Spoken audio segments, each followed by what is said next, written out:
The air hung heavy and wet, thick with the scent of salt and unseen blossoms.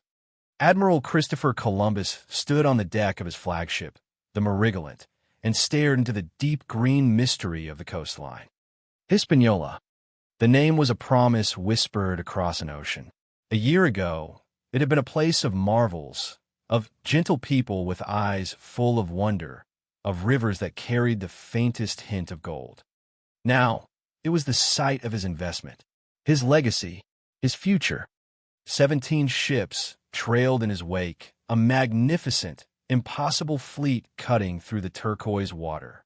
Over 1,200 men, soldiers and farmers, priests and artisans, noblemen dreaming of estates and convicts dreaming of freedom. All of them had followed his vision. They followed the promise of gold. Before we set sail any further into this story of promise and ruin, make sure you're subscribed and have notifications turned on. You won't want to miss the lost histories we continue to uncover. Columbus felt the familiar pull of the tide, the gentle rock of the ship that had become his truest home. But beneath the calm, a wire of tension hummed. They had been sailing along this coast for days, expecting a signal, a fire, the thunder of a Lombard cannon answering their own. There was only silence. He remembered the day the dream of a fortress was born from the nightmare of a shipwreck. Christmas Eve, 1492. His own flagship, the mighty Santa Maria, had run aground on a coral reef, its timbers splintering, its hull breached by the unforgiving sea. Disaster. Despair. But then, salvation. The local Taino people, led by their cacique, their chief Guacanagari, had appeared from the forests not as threats, but as saviors. They had wept with the Spaniards at their loss. Their canoes swarmed the dying ship, not to plunder, but to help unload every last barrel of wine, every crate of hardtack, every weapon and piece of equipment. They laid it all neatly on the beach, guarding it as if it were their own sacred property. In this act of profound kindness, Columbus saw not just humanity, but opportunity. He saw the hand of God. This shipwreck was not a failure. It was a sign, a divine instruction to remain. And he saw the gold. Small, gleaming ornaments worn in their noses, hammered into little plates they wore around their necks. They spoke of it casually, pointing inland toward a place called Sabao, a name that echoed in the admiral's ears with the promise of Cipangu, the Japan of Marco Polo, a land of golden-roofed temples. The glint of the metal became an obsession. It was proof that this was the Indies. It was the key that would unlock the patronage of his sovereigns, Ferdinand and Isabella. He could not take the wrecked hull of the Santa Maria home, but he could transform it. He ordered his men to salvage the great wooden beams, the planks, the nails. From the bones of their lost ship, they would build a new world. They constructed a tower, a moat, a fortified settlement. He called it La Navidad, the Nativity, for it was born on Christmas Day, a birth of European ambition in a land that knew nothing of it. He selected 39 men to stay: sailors, a carpenter, a physician, a tailor, an artilleryman. They were to be the first European colonists in this new world. Their instructions were clear: fortify the settlement, foster good relations with Guacanagari and his people, and, above all, trade for and collect as much gold as possible. He promised them glory. He promised them riches beyond their wildest imaginings. When he returned, they would be wealthy men, pioneers of the Spanish Empire. He remembered their faces on the shore as his two remaining ships, the Nina and the Pinta, prepared to depart. Some were eager, their eyes bright with avarice. Others were fearful, watching the ships that were their only link to home shrink into blue nothingness. He had left them with seeds, with trade goods, and with a year's supply of bread and wine. He had left them with a promise. Now, almost a year later, he had returned, not with two small caravels, but with a grand armada, a floating city carrying the future of Spain in its belly. This was not a voyage of discovery. It was a voyage of possession. The ships were a microcosm of the kingdom itself. Hidalgos in polished armor who had never worked a day in their lives sailed alongside weathered peasants who knew only the toil of the earth. Friars clutching crucifixes walked the same decks as hardened soldiers whose faith was in the sharp edge of their steel. There were royal officials, accountants, even a cavalry unit with 20 lancers and their horses, creatures the New World had never seen. They had endured the crossing with a different spirit than the first crew. The first voyage was a journey into terrifying mystery. This second voyage was a commute to a known fortune. The men did not stare at the horizon with dread, but with impatience. They gambled, they sang, they argued. They spoke not of sea monsters, but of the estates they would claim, the natives they would command, and the gold they would stack in their coffers. The admiral had done little to temper these expectations. He had fueled them. His reports to the crown were a masterpiece of optimistic marketing, painting Hispaniola as an earthly paradise where gold was as common as river stones. He had described the Taino as a gentle, timid people, ripe for conversion and servitude, who would gladly trade a mountain of gold for a handful of trinkets. He had sold a dream, and now 1,200 men had bought it. As they island hopped through the Lesser Antilles on their way to Hispaniola, they encountered other peoples, like the Caribs. Fierce, proud warriors who resisted the Spanish intrusion with poisoned arrows. In the wreckage of a Carib village, they found grim evidence of cannibalism, confirming the dark legends they had heard. It was a chilling reminder that this paradise had teeth. But Columbus was undeterred. His focus was singular. La Navidad. Hispaniola will be different. Hispaniola was the domain of the gentle Taino, of his friend Guacanagari. Hispaniola was the home of his 39 men, who must by now have amassed a treasure. If you were aboard one of these ships, hearing tales of fierce Caribs ahead and endless gold behind, would you have turned back or kept sailing into the unknown? Let us know your thoughts in the comments below. Finally, on November 27th, 1493, they rounded the familiar cape and sailed toward the bay where the settlement stood. The sun was low, painting the sky in strokes of orange and violet. The sea was calm. The shoreline was a dark, silent silhouette. Too silent. Columbus felt a cold knot tighten in his stomach. He had expected bonfires on the beach. He had expected his men to row out, cheering, their boats laden with the gold he had dreamed of for a year. He scanned ashore. Nothing. The place where the fort should be was an indistinct smudge against the darkening jungle. He gave the order. 2 cannons were fired from the flagship. The sound roared across the water, a thunderous announcement. We are here. We have returned. The echoes rolled over the hills and died. And the silence that answered was heavier, deeper, more absolute than before. Night fell completely. The ships anchored in the bay, their lanterns casting nervous, flickering lights upon the black water. The men spoke in whispers. The boisterous confidence of the voyage had evaporated, replaced by a creeping dread. Every splash, every cry of a night bird from the shore made them jump. Hours passed in the suffocating darkness.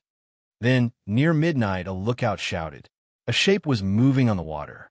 A single canoe, paddled by a handful of natives, was cautiously approaching the fleet. They would not come aboard the flagship, but called out from the darkness, asking for the admiral. They said they were relatives of Guacanagari. Columbus came to the rail, his heart pounding with a mixture of hope and fear. Through an interpreter, one of the men who had sailed on the first voyage, the story began to emerge, fragmented and strange. The Christians were well, they said. At least, some of them were. Some had died of sickness. Others had been killed in quarrels among themselves. Columbus pressed them. Where were they? Why was there no signal? The natives grew evasive.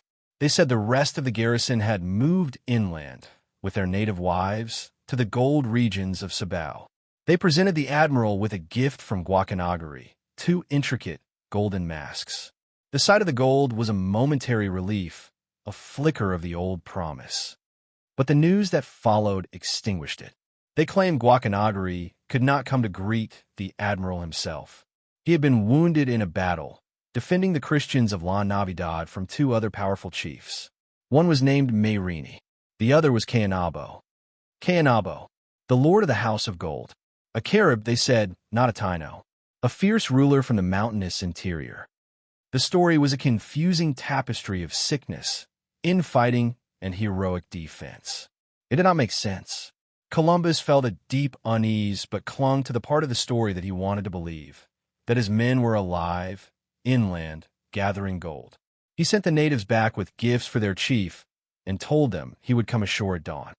He spent the rest of the night staring at the dark, silent land, the golden mass feeling cold and weightless in his hands. When the first light of dawn broke, it revealed the truth. A shore party was dispatched. Columbus watched from the ship as the boats scraped onto the sand. He watched as the men walked toward the site of the fort. He saw them stop. He saw them stand motionless like statues. He knew. When he finally went ashore himself, the scene was one of utter desolation. The fort was gone. It had been burned to the ground. Blackened timbers, still smelling of soot and rain, were all that remained of the tower. The moat was filled with debris and overgrown with weeds. The ground was littered with the refuse of a violent end. Shattered pottery, scraps of torn, mud-stained European clothing, a broken Spanish sword. The settlement looked as if it had been erased, swallowed by the very paradise he had promised his men. He walked through the ruins, his mind reeling. This was not possible. This was not God's plan. His men began a wider search of the area.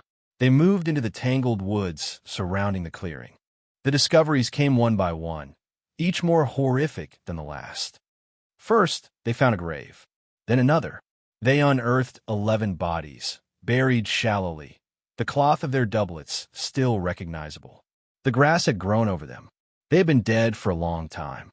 Columbus ordered a search of the nearby Taino villages. The huts were empty, abandoned in a hurry. Inside, they found items looted from a fort, a Spanish stocking, an anchor from the Santa Maria, a Moorish cloak. The evidence was irrefutable. His men were dead, and their neighbors, the gentle Taino, had picked their bones clean. The dream of La Navidad was over. It was a graveyard. The admiral's grief was quickly consumed by a cold, burning rage. He had been betrayed. His friend Guacanagari had lied to him. He organized an armed expedition to find the chief. They marched inland, a column of steel and suspicion cutting through the lush green. The world that had seemed so beautiful and welcoming now felt menacing. Every shadow a potential ambush, every rustle in the leaves a threat. They found Guacanagari in his village, not far from the coast. He was lying in a hammock, surrounded by his wives, claiming his leg was injured, wrapped in a large cotton bandage. He repeated the story his relatives had told in the night, but with more detail. He wept as he spoke of the fate of the Christians. His version of the story was a damning indictment. The men of La Navidad, he said, had succumbed to their own worst impulses. Freed from the discipline of the admiral, they had descended into chaos. The commander Columbus left in charge, Diego de Arana, had lost control. The men fought with each other, wounding and even killing one another in duels over gold and women. They were consumed by greed. They roamed the island in gangs, stealing from the Taino, demanding they hand over their gold. They were consumed by lust. Each Spaniard, Guacanagari explained, had taken not 1 or 2 native wives, but 4 or 5, seizing them from their husbands and fathers. They had shattered the social fabric of the community that had once saved them. Eventually, the garrison had split. A group of them, led by 2 of the king's own men, rebelled against Arana and marched inland, seeking the mythical mines of Sabao. It was there they met their end. They had trespassed into the territory of Cainabo, the fierce lord of the Maguana kingdom. Cainabo was not like the coastal Taino. He did not tolerate the arrogance of the bearded intruders. He had them hunted down and killed to a man. Then Guacanagari said Cainabo had turned his attention to the coast. He formed an alliance with the other chief, Meirini, and together they swept down upon La Navidad. They came in the dead of night, setting the fort ablaze. The few remaining Spaniards, caught by surprise, were overwhelmed. Some died fighting. Others fled into the sea and drowned. Guacanagari insisted he had fought to defend them, and it was in this battle that his leg was wounded.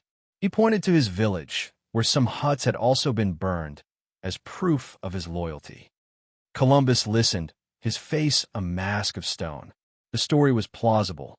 It explained the infighting, the greed, the madness. It laid the blame squarely on his own men and a fearsome, distant chief. But suspicion lingered among his captains. The friars and royal officials urged caution. They did not trust Guacanagari. His story was too convenient. His grief seemed theatrical.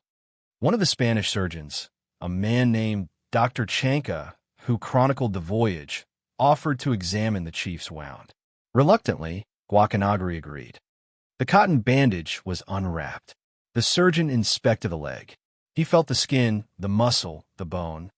He looked up at the admiral. There was no wound, no escar, no sign of any injury whatsoever.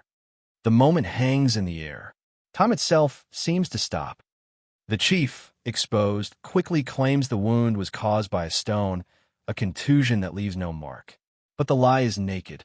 The trust is broken forever. The Spanish captains are furious. Melchior Maldonado, one of the senior officers, demands Guacanagari be seized immediately. He argues the chief is clearly complicit, that he lured them into a trap, that he must be made an example of, to strike fear into the hearts of all the natives. Here is the crisis, the turning point for the entire enterprise. Columbus stands at a precipice. On one side, war, a bloody campaign of vengeance against the Taino, against Guacanagari, against anyone who stood in their way. It would be just in the eyes of his men. It would be an assertion of Spanish power. On the other side, a more complicated path, to accept the bitter truth that his own men's depravity had authored their destruction, to accept Guacanagari's story, or at least pretend to, because he is the only ally they have, to start a war now, in a land they do not know, against a people whose numbers are vast, would be suicide. The relentless explorer is forced to become a politician. He weighs the fury of his men against the fragility of his position. He has 1,200 hungry settlers to manage. He still needs to find gold. He needs the Taino to show him where it is. He cannot afford a war. Not yet. He makes his decision. He declares that he believes Guacanagari. He accepts his gifts, offers him Spanish trinkets in return, and treats him as a friend, even as his eyes betray nothing but cold calculation. But he turns his back on La Navidad. The place is cursed. The ground is soured by failure and death. He orders his men to abandon the ruins, to leave the ghosts of the 39 to the jungle. The great fleet of 17 ships hoists their anchors and sails away from the Bay of Broken Promises, leaving the blackened timbers to rot. They sail east along the coast, looking for a more auspicious location, a place untainted by the stench of this first catastrophic failure. They find a spot with a natural harbor, a wide plain for farming, and a defensible position on a rocky plateau. Here, Columbus will build his true colony. He does not name it for hope or for a holy birth. He names it La Isabela in honor of his queen. It is a name that speaks not of divine providence, but of royal authority, of power. The founding of La Isabela marks a fundamental shift. The age of wondrous discovery is over. The age of systematic conquest has begun. The settlement is not a trading post. It is a military and administrative capital. It is laid out in a rigid grid, a piece of Spain stamped onto the Caribbean soil. It has a stone church, a royal storehouse, a fortified wall. And from this new base, the nature of the European presence changes irrevocably. Columbus, driven by the need to deliver on his promise of gold to the crown, sheds the last vestiges of the explorer and becomes the governor, the taskmaster. He sends armed expeditions into the interior, into the territory of Cibao, the domain of the fearsome Canabo. They find gold, not in great temples, but in riverbeds, small grains washed down from the mountains. It is enough to justify the enterprise, but not enough to satisfy the hunger for wealth. To extract it, Columbus imposes a brutal system of tribute. Every Taino over the age of 14 living in the gold regions is required to deliver a hawksbill full of gold dust every 3 months. Those who live in agricultural areas must provide a tribute of cotton. Those who comply are given a copper token to wear around their necks as proof of payment. Those who fail are punished with unspeakable cruelty. Hands are cut off. They are hunted down and killed.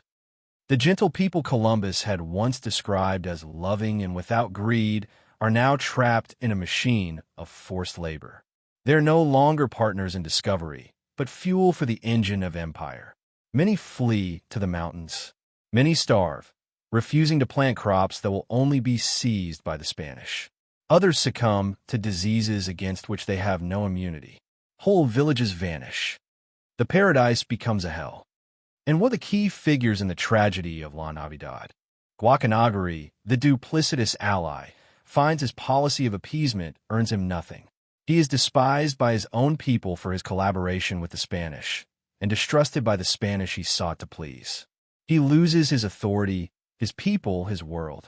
He eventually fades from the historical record, dying a broken and forgotten man in the mountains.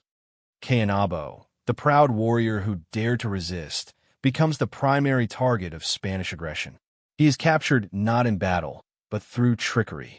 Alonso de Ojeda, one of Columbus's most audacious captains, rides into his village and offers to show him the gleaming manacles and handcuffs of Spanish steel, pretending they are royal ornaments. When Cayanabo allows them to be put on, he is shackled, thrown onto the back of a horse, and kidnapped. He is sent to Spain in chains, but dies on the voyage, a storm sinking the ship that carried him. He never sees the land of his conquerors. The fall of La Navidad was more than the death of 39 men. It was the death of an idea. The idea that two worlds could meet in peace, in mutual wonder. Instead, it set a terrible precedent. It taught the Spanish that this new world would not yield its treasures willingly. It taught them that control required not friendship, but force. The failure of that first, small settlement, born of shipwreck and naive hope, became the justification for the massive, organized brutality that followed. The ghost of La Navidad haunts the entire history of the Americas. It is the original sin of the New World, a story of how a dream of gold, blessed by God in the mind of one man, became a curse upon millions.